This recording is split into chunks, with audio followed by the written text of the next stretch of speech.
Hello guys, welcome back. I'm Enzo, and today we're talking about the unexpected number 1. So, what to say about this? Well, certainly there were some things unexpected. Anyway, first of all, the art is beautiful. And that is the case with most of these new age comic books. They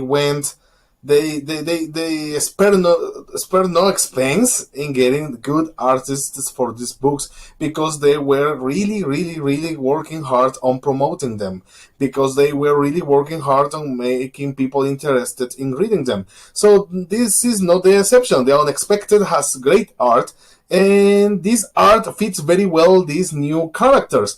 And that's the second thing I want to mention. The character design in here is beautiful. I mean, there are some characters in here. I believe most of the characters involved are new. Maybe a few of them. Certainly the new villain, which I will talk about later.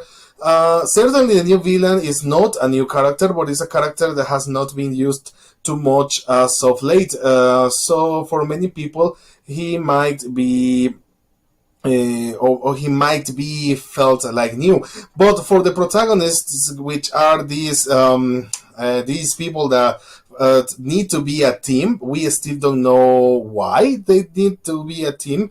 But I do believe that most of them are new characters, and I have to say the design and just not just the visual, but the personalities, their actions, and their power set are very interesting. I really like them, and I hope I can get to see more of them. So basically, just for the character design, I'm already hooked on this. But let's talk about the story a little bit. Just a little bit, because we don't really get much of the story. We get a villain, an immediate villain, whose design is awesome. I really like this guy. It seems that we might not be seeing more from him in a while, but I would certainly like to see him more often. I would like for him to be like a recurring villain for this team, because I really loved his design and his personality. He had this kind of charisma, even if he was extremely evil, that really really made me want to see him often. But well, we had this guy. The backstory for these new characters, even though we don't know yet why they are gathering, why they need to stop the villain, what the villain actually wants.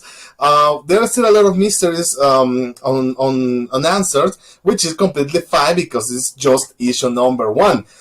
So it does a great job in just introducing these plot elements in a way that you get interested.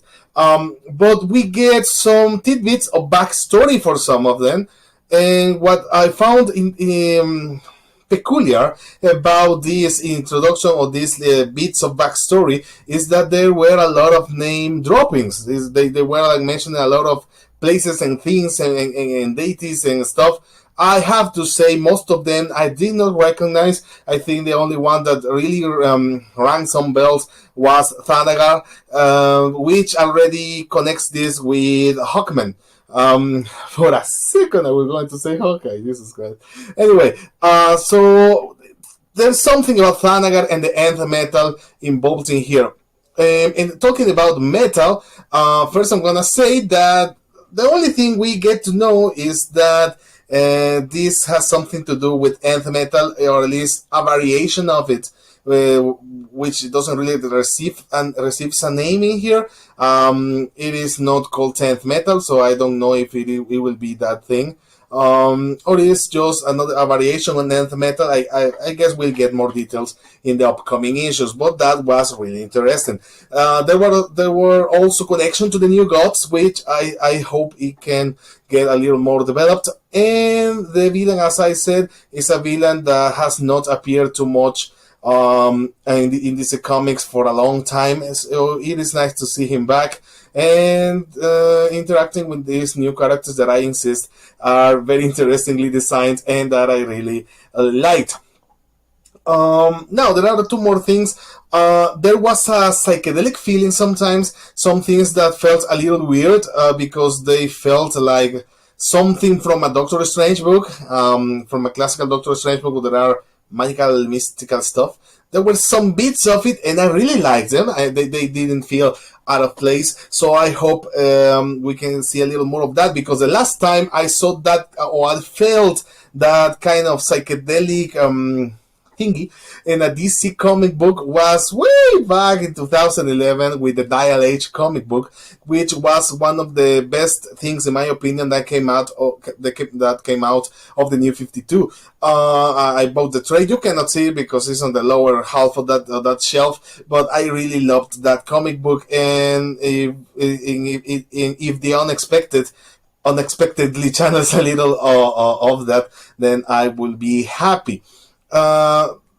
By the end of the issue, with the cliffhanger that I won't spoil, we get a strong idea of how this will connect to metal, to the metal event. And out of all the New Age comic books, the one where the Batman Who Laughs appears and this one are so far the ones where the connection is actually very explicit.